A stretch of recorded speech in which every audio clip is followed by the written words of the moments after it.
Hi, అందరికీ నమస్తే. నేను మీ శీలం వెంకటేశ్వర్లు. ముఖ్యంగా ఈరోజు ఎందరో మహానుభావులు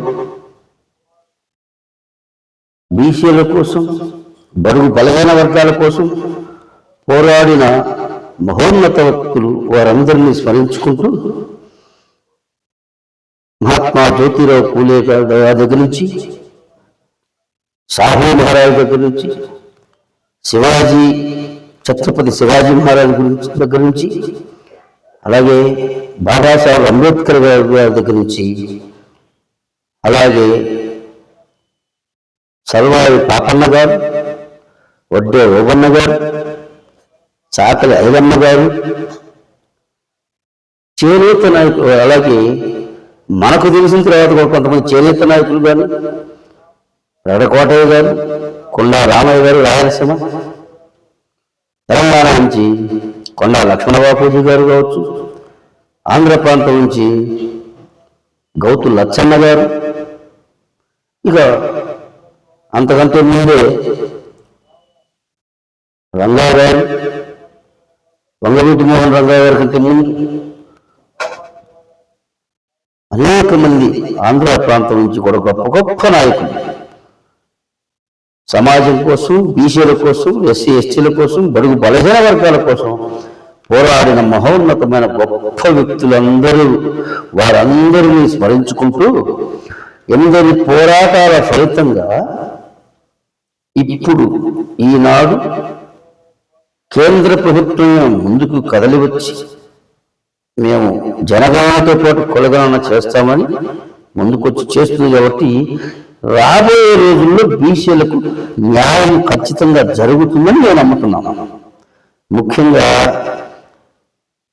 గత పాలకులు 8 దశాబ్దాలుగా దాదాపుగా 79 సంవత్సరాలు స్వతంత్రం వచ్చి రాజ్యాంగం అమలై 76వ సంవత్సరం జరుగుతుంది. కానీ రాజ్యాంగం బాబాసాహెబ్ అంబేద్కర్ గారు రాసిన రాజ్యాంగంలోని అనేక అంశాలు పేదల కోసం, బడుగు బలహీన వర్గాల కోసం, బీసీల కోసం రాసిన అవి ఏవి అమలు కాలేదు.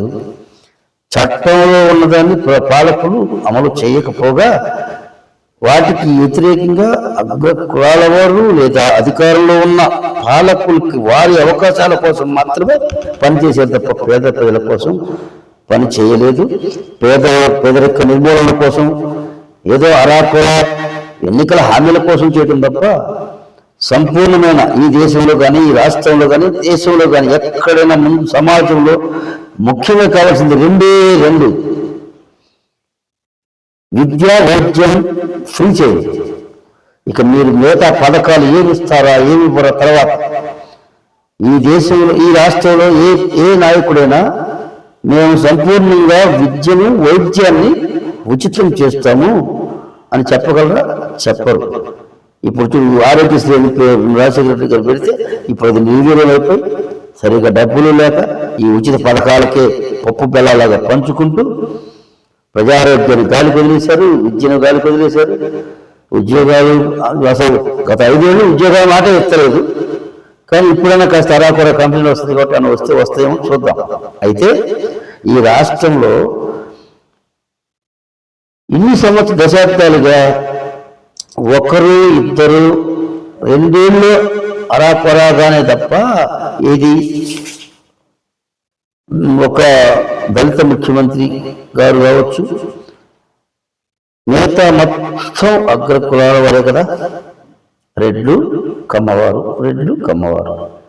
అయితే మరి వారున్నది ఏమన్నా అతి తక్కువ. వారున్న శాతం ఎంత? ఈ రాష్ట్రంలో కానీ, ఈ దేశంలో కానీ ఓసీలు ఉన్నది 10% లోపే. ముఖ్యంగా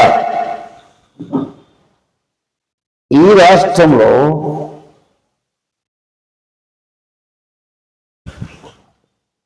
ఓసీ